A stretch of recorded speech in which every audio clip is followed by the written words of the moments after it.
നമസ്കാരം. എമ്പുരാൻ എന്ന് പറയുന്ന സിനിമയെക്കുറിച്ച് വളരെയധികം ചർച്ചകൾ നടന്നുകൊണ്ടിരിക്കുകയാണ്. ഇപ്പം ഞാൻ ഇതിനെക്കുറിച്ചൊരു വീഡിയോ ചെയ്തിരുന്നു. അത് എമ്പുരാൻ ഞാൻ ടിക്കറ്റ് ബുക്ക് ചെയ്ത് ഒരാഴ്ച കഴിഞ്ഞിട്ടാണ് എനിക്ക് സീറ്റ് കിട്ടുന്നത്. അങ്ങനെ കലാഭവൻ എന്ന് പറയുന്ന ഗവൺമെൻറ് ഓൺ ചെയ്യുന്ന ഒരു തിയേറ്ററിലാണ് കണ്ടത്.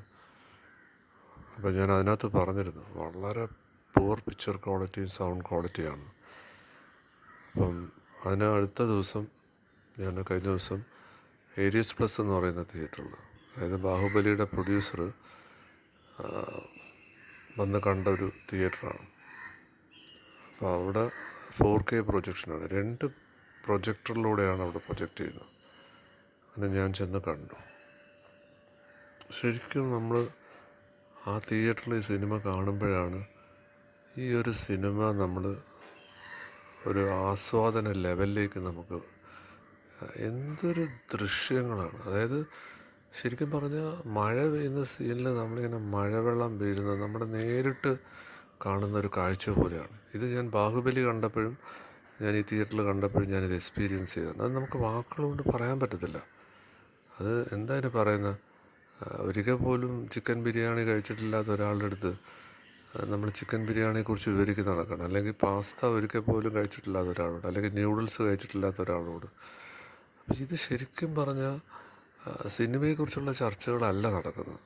ഞാൻ എൻ്റെ ആദ്യത്തെ ഇതിനകത്ത് തന്നെ നമ്മുടെ ചങ്ങമ്പുഴ യൂണിവേഴ്സിറ്റി കോളേജിൽ പഠിച്ചപ്പം ചങ്ങമ്പുഴയുടെ കവിത അധ്യാപകൻ വന്ന് വിവരിക്കുന്നത് പോലെയാണ്. ചങ്ങമ്പുഴയ്ക്ക് പോലും അറിയത്തില്ല ഇങ്ങനെയൊക്കെ ഇതിന് അർത്ഥമാനങ്ങളുണ്ടോ എന്നുള്ളത്. ശരിക്കും പറഞ്ഞാൽ എനിക്കതിനകത്ത് പറയാനുള്ളത്, ഞാൻ കണ്ട കാഴ്ചയാണ് ഞാൻ പറയുന്നത്. ഈ ഇതിനായിട്ട് പ്രൊഡ്യൂസേഴ്സുമായിട്ടോ അല്ലെങ്കിൽ എനിക്ക് രാഷ്ട്രീയക്കാരുമായിട്ടോ ഒരു രാഷ്ട്രീയ ചായ്വോ എനിക്ക് ആരോടും ഇതില്ല. പക്ഷേ ഞാനൊരു ഫിലിം ലവറാണ്. ഞാൻ തിയേറ്ററിൽ പോയി സിനിമ കാണുന്നതാണ്, എല്ലാ ഭാഷാ ചിത്രങ്ങളും കാണുന്നതാണ്. അപ്പം നമ്മൾ കുറച്ച് പഠനം നടത്തണം. കേരളത്തിൽ ഏറ്റവും കൂടുതൽ കളക്ട് ചെയ്ത സിനിമകൾ നമ്മൾ എടുത്ത് നോക്കിക്കഴിഞ്ഞാൽ വിജയുടെ ഒരു ലിയോ എന്ന് പറയുന്ന സിനിമയാണ് പറയുന്നത്. വിജയുടെ ലിയോ എന്ന് പറയുന്ന സിനിമയാണ്. ആ സിനിമ കണ്ടു നോക്കണം. മലയാളിക്ക് ആ സിനിമയിൽ എന്താ ഇഷ്ടപ്പെട്ടത്? അപ്പം ഇവിടെ സിനിമ ഒരു പോപ്പുലർ, പിന്നെ ബാഹുബലി, ഒരു ബാഹുബലിയല്ല 2 ബാഹുബലിയുണ്ട്. പിന്നെ കുറച്ച് ഹോളിവുഡ് മൂവീസ്, അവഞ്ചേഴ്സ് പോലുള്ള കുറേ മൂവീസ്. അപ്പോൾ ഇതൊക്കെ എന്താണ് ഇതിൻ്റെ കണ്ടൻറ്റ്?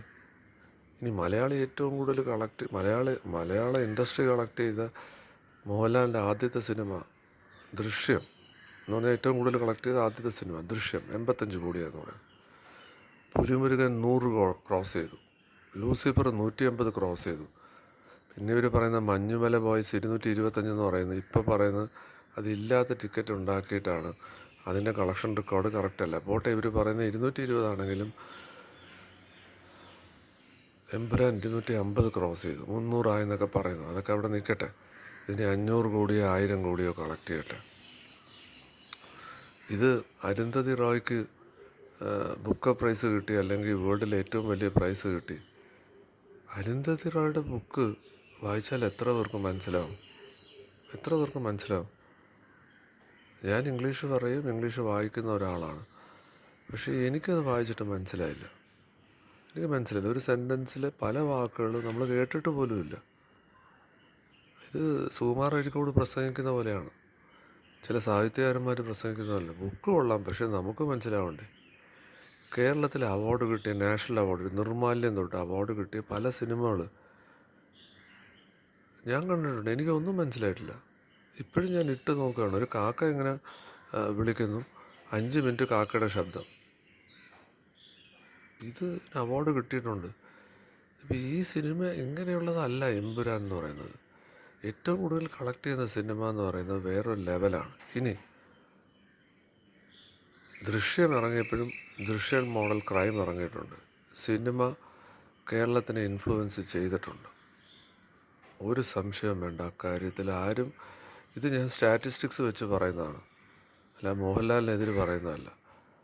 സിനിമ കൊള്ളാം, പക്ഷേ സിനിമയിൽ ഉള്ളൊരു ക്രൈം കുറച്ച് പേരത് ചെയ്യുന്നുള്ളത് കൊണ്ട് സിനിമയിൽ അത് എടുക്കാൻ പാടില്ലെന്നാണോ അർത്ഥം? അല്ല, ആ സിനിമയിൽ എന്താ കാണിക്കുന്നത്? സിനിമയിൽ എന്താ കാണിക്കുന്നത്? ഇൻഫ്ലുവൻഷ്യലായിട്ടുള്ള ആൾക്കാർ കുറച്ച് കാര്യങ്ങൾ ചെയ്യുമ്പം നമുക്ക് അതിനകത്ത് ഒന്നും ചെയ്യാൻ പറ്റത്തില്ല. പിന്നെ നമ്മൾ റിവെഞ്ച് ചെയ്യുകയാണ്, പ്രതികാരം ചെയ്യുകയാണ്. ഈ പ്രതികാരം എവിടെയാണ് ഇല്ലാത്തത്? ഹിന്ദു പുരാണങ്ങളിലില്ലേ, ഖുറാനിലില്ലേ? ഇതൊക്കെ സത്യം പറഞ്ഞാൽ എന്താണ് ഇവർ പറയുന്നതെന്നുള്ളതാണ്. നമ്മൾ എന്ത് മെസ്സേജാണ്, ഒരു സിനിമ എന്ത് മെസ്സേജാണ് കൊടുക്കുന്നത്? ഇൻ്റർനാഷണലിലെ ബെസ്റ്റ് ഫിലിം പ്രൊഡ്യൂസേഴ്സും ഡയറക്ടേഴ്സും സ്ക്രിപ്റ്റ് റൈറ്റേഴ്സും ഓസ്കർ കിട്ടിയവർ ഇൻ്റർവ്യൂ ഒന്ന് കാണണം. നമ്മളൊരു ബുക്ക് പബ്ലിഷ് ചെയ്യുമ്പോൾ അതിൻ്റെ മെസ്സേജ് റൈറ്ററല്ല കൊടുക്കുന്നത്, വായിക്കുന്നവർ ഏത് മനോനിലയിലുണ്ടോ അവരെ അത് വെച്ചിട്ടാണ് മെസ്സേജ് എടുക്കുക. അതുപോലെ തന്നെയാണ് സിനിമയും. ഇതൊരു ക്രിയേറ്റീവ് വർക്കാണ്. മോണോലിസ എന്ന് പറയുന്ന ഒരു ഒരു ഫേമസ് ഒരു ഇത് കണ്ടാൽ അത് കാണുന്നവർ പലരും ആ ഫോട്ടോയെക്കുറിച്ച് പലതാണ് പറയുന്നത്. ഒരാൾ പറയുന്നത് മോണോലിസ കരയുകയാണ്, ഒരാൾ ചിരിക്കുകയാണ്, ഒരാൾ. അപ്പം ഇത് ഇങ്ങനെയാണ്. അപ്പം ഞാൻ പറയുന്നത് എമ്പുരാൻ കാണാനോ ഒന്നുമല്ല, ഇവർ പറയുന്നതൊന്നുമല്ല ആ സിനിമയിൽ. ഇത് തന്നെയാണ് എല്ലാ മേഖലയിലും. നമ്മൾ ആരുടെയെങ്കിലും ചെന്ന് സ്പിരിച്വാലിറ്റി എന്താണെന്ന് ചോദിച്ചേ, ഹിന്ദുക്കളുടെ അടുത്ത് ചോദിച്ചു നോക്ക്. ഇവർ പറയും ബ്രഹ്മം എന്ന് പറയും, അല്ലെങ്കിൽ തത്വമസി എന്ന് പറയും, അല്ലെങ്കിൽ രണ്ടില്ലെന്ന് പറയും, ഇപ്പം ദൈവം പുറത്തല്ലെന്ന് പറയും. പിന്നെ നിങ്ങൾ എന്തിനാ അമ്പലത്തിൽ പോകുന്നതെന്ന് ചോദിച്ചാൽ ഇവർ പറയും ഭക്തി മാർഗ്ഗയിലാണ് ഞങ്ങൾ. അതെന്ത് ചക്കയാണെന്ന് ചോദിച്ചാൽ അതറിഞ്ഞുകൂടാ. ചിലർ അമ്പലത്തിൽ പോകുന്നില്ല, കമ്മ്യൂണിസ്റ്റുകാർ അമ്പലത്തിൽ പോകുന്നില്ല, ദൈവത്തെ വിശ്വസിക്കുന്നില്ല. ഇനി വേറെ കുറച്ച് ആൾക്കാരുണ്ട്, രമണ മഹർഷി, ജെ കൃഷ്ണമൂർത്തി, ഇവരാരും അമ്പലത്തിൽ പോകുന്നില്ല. അപ്പോൾ അവരെന്തോ, അവർ ജ്ഞാനമാർഗ്ഗമാണ്. അപ്പോൾ അവർക്ക് അമ്പലത്തിൽ പോകണ്ടേ? ഇത് ചോദിച്ചാൽ പറയാൻ ആളില്ല. ഇതാണ് ഏത് മേഖലയിലും. ഇതെല്ലാം ലവേഴ്സാണ്, ഫിലിം ലവേഴ്സ്, ഡ്രഗ് ലവേഴ്സ്. ഡ്രഗിനെ സപ്പോർട്ട് ചെയ്തല്ല പറയുന്നത്. സിഗരറ്റ് വലിക്കുന്ന ലവ് ചെയ്യുന്നവർ, ആൽക്കഹോൾ ലവ് ചെയ്യുന്നവർ. ആൽക്കഹോളൊക്കെ പാർട്ട് ഓഫ് ലൈഫാണ് വിദേശത്ത്. ഇവിടെ നമ്മൾ ബാൻ ചെയ്തേക്കാണ്. ഇവിടെ റെസ്ട്രിക്ഷൻസ് ഉണ്ട്. കാര്യം എന്താ പറയുക, ഇത് കൊടുത്തു കഴിഞ്ഞാൽ വലിയ പ്രശ്നമെന്നാണ് പറയുന്നത്. ഇവിടെ സെൻസർഷിപ്പുണ്ട് ഫിലിമിന്, വിദേശത്ത് സെൻസർഷിപ്പില്ല. ഇനി നമ്മൾ വളരെ പച്ചയായിട്ട് പറഞ്ഞാൽ എന്തുകൊണ്ടാണ് ഈ ഹോളിവുഡ് സിനിമ ഇവിടെ ഓടുന്നത്? ഇന്ത്യൻ സിനിമയിൽ ലിപ് ടു ലിപ് കിസ് ചെയ്യാൻ പാടില്ല. ഇപ്പോൾ പെർമിറ്റ് ചെയ്തിട്ടുണ്ട്. പിന്നെ ഇവിടെ ന്യൂഡ് സീൻസ് പാടില്ല, അവിടെ അത് പാടുണ്ട്. അപ്പം ഇവിടെ റെസ്ട്രിക്ഷൻ ഉള്ളതുകൊണ്ട് ഇവർ ഇംഗ്ലീഷ് സിനിമ കാണുന്നത്. ഇതാണ് ആക്ച്വലി ഇംഗ്ലീഷ് സിനിമയുടെ മാർക്കറ്റ് ഇന്ത്യയിൽ. ഇതാണ് പച്ചയ്ക്ക് പറഞ്ഞാൽ. ഇതാണ് ഇവിടുത്തെ സെൻസർ ബോർഡാണ് നമ്മുടെ പൈസ അവർ കൊണ്ടുപോയത്. മലയാളിയുടെ പൈസ എല്ലാം ബാഹുബലിയും അവഞ്ചറും കൊണ്ടുപോയത് എന്തുകൊണ്ടാണ്? ബാഹുബലി പോലൊരു സിനിമ എടുക്കാൻ ഈ 3.5 കോടിയുള്ള സ്ഥലത്ത് എടുത്താൽ ഇവിടെ വിജയിക്കുമോ? 220 കോടി രൂപ മുടക്കി അവരെടുത്തെങ്കിൽ അവരെത്ര കളക്ട് ചെയ്യണം? 350 കോടി കളക്ട് ചെയ്താൽ ലാഭം നഷ്ടമില്ലാത്ത കാര്യത്തിൽ 350 താഴെയാണെങ്കിൽ നഷ്ടമാണ് പ്രൊഡ്യൂസറിന്. അപ്പോൾ പൈസ മുടക്കി ബിസിനസ് ചെയ്യുന്നതിൻ്റെ അടുത്ത് എങ്ങനെ ബിസിനസ് ചെയ്യണമെന്ന് ക്ലാസ് എടുക്കുകയാണ്.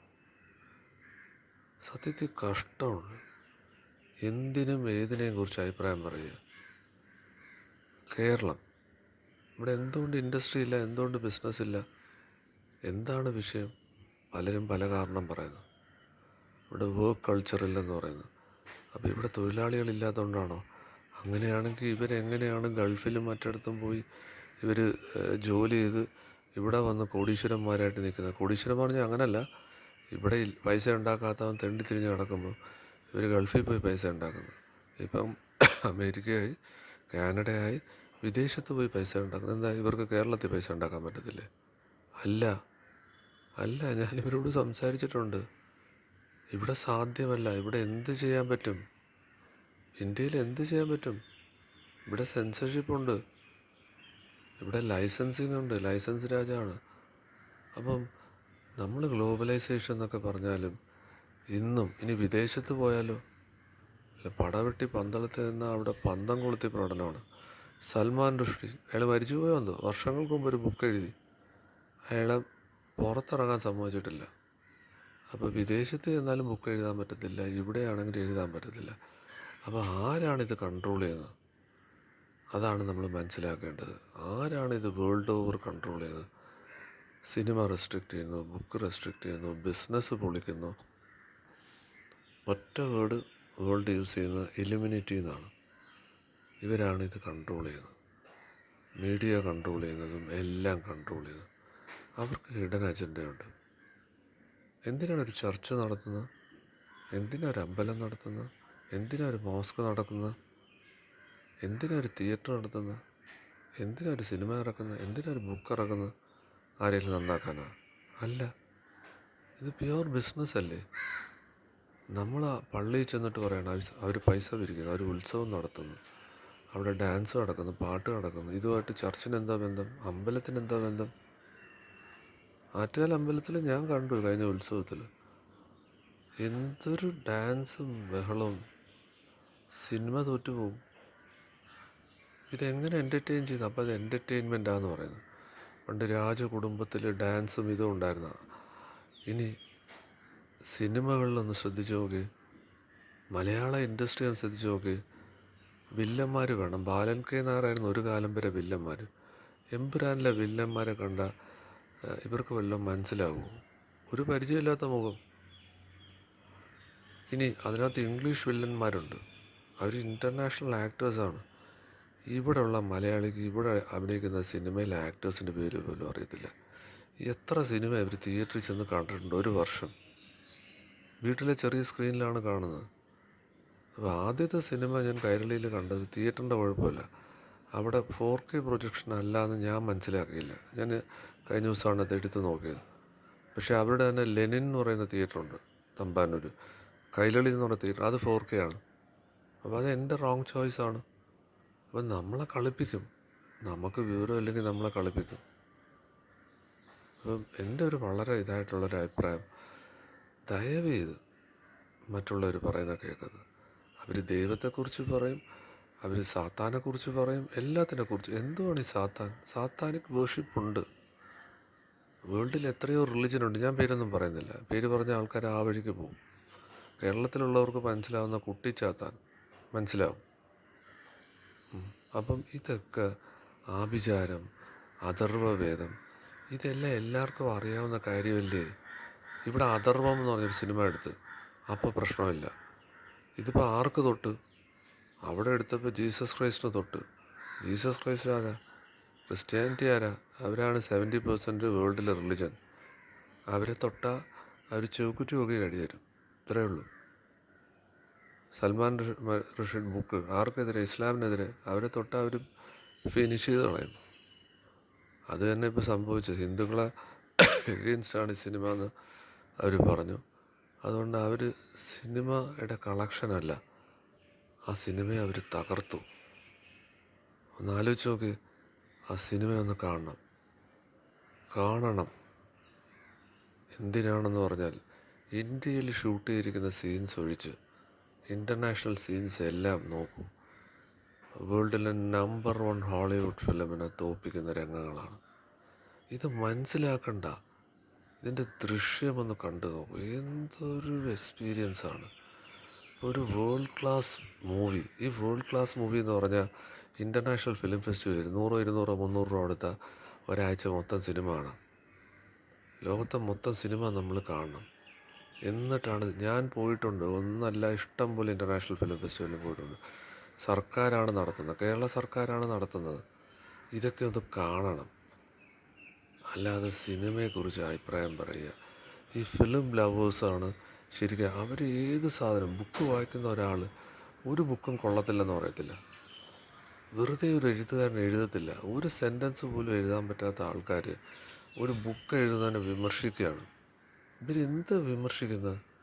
ഇവർക്ക് ആസ്വദിക്കാൻ പറ്റില്ലെന്ന്. അത് ഒരാൾക്ക് ആസ്വദിക്കാൻ പറ്റിയില്ലെങ്കിൽ അയാളുടെ മനോനിലയുടെ പ്രശ്നമാണ്. ഇനി ഞാൻ പറയുകയാണ്, എമ്പുരാൻ വേൾഡ് ക്ലാസ് മൂവിയാണ്. പൃഥ്വിരാജ്, മുരളി ഗോപിയും കൂടെ ചങ്ങമ്പുഴ പറയുന്നതാണ്. എന്തു ഈ പറയുന്നത്? അത് പ്രേക്ഷകരാണ് തീരുമാനിക്കുന്നത്. ഞാൻ എന്തിനോടാണ് കമ്പയർ ചെയ്തത്? വേൾഡിലെ ടോപ്പ് കളക്ട് ചെയ്ത 3 മൂവി, ബെസ്റ്റ് മൂവി അല്ല, കളക്ട് ചെയ്ത മൂവി എടുത്ത് ഞാൻ നോക്കി. അതിൽ വരുന്ന സീൻസിനെക്കാളും ഗംഭീര സീൻസാണ്. ഏതാ? ഫൈറ്റ് സീൻ, ഹെലികോപ്റ്റർ സീൻ, ഇങ്ങനെയുള്ള സീൻസാണ് ഞാൻ പറയുന്നത്. ലൊക്കേഷൻസ് ഏത് മൂവിയിലുണ്ട് ഇത്രയും ലൊക്കേഷൻസ്? ഞാൻ നോട്ട് ടോക്കിംഗ് അബൌട്ട് ഈ ഇട്ടാവട്ടം പോലുള്ള മലയാള ഇൻഡസ്ട്രിയിലല്ല, ഇന്ത്യൻ ഇൻഡസ്ട്രി എടുത്തു നോക്കേ, ഏത് സിനിമയിലുണ്ട്? ഇല്ല. അപ്പോൾ ഇത് ഒരു കലാസൃഷ്ടിയെ ഈ ഈ എന്തിനു പറയുന്ന ഈ പറഞ്ഞ് ഇല്ലാതാക്കാനൊന്നും പറ്റത്തില്ല. ആര് വിചാരിച്ചാലും, ആര് പറയുന്നുണ്ട് സിനിമാ തിയേറ്ററിൽ ആൾ കയറത്തില്ല അങ്ങനെ. അതൊക്കെ ആൾക്കാരുണ്ടാക്കുന്ന കാര്യങ്ങളാണ്. ഇനി അൾട്ടിമേറ്റ് സ്പിരിച്വാലിറ്റിയിൽ എന്ത് പറയുന്നു? ഇവിടെ ശരിയും തെറ്റുമില്ല, ഇവിടെ പ്ലസ്സും മൈനസും ഉണ്ട്. വലിയ ശങ്കരാചാര്യരുടെ നിർവ്വാണ ശതകം തൊട്ട് ഏറ്റവും വലിയ ഗ്രന്ഥം എടുത്തു നോക്കി അതിനകത്തൊക്കെ എന്താ പറയുന്നത്? ഹരിനാമ കീർത്തനം, കേരളത്തിലെ ഏറ്റവും കൂടുതൽ ഭക്തി ആൾക്കാർ പറയുന്നത്. ഇതെന്ത് ചക്കയാണ്? അതിലൊക്കെ എന്താ പറയുന്നത്? ഒരു പൊരുളേ ഉള്ളൂ, അത് മൂന്നായി കാണുന്നതിൽ വരുന്ന അഹങ്കാരമാണ്.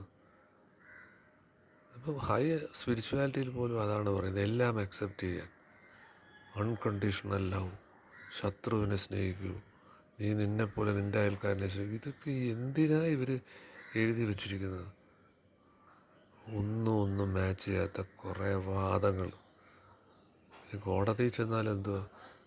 കൊന്നവനും റേപ്പ് ചെയ്തവനും നമ്മൾ സപ്പോർട്ട് ചെയ്യും.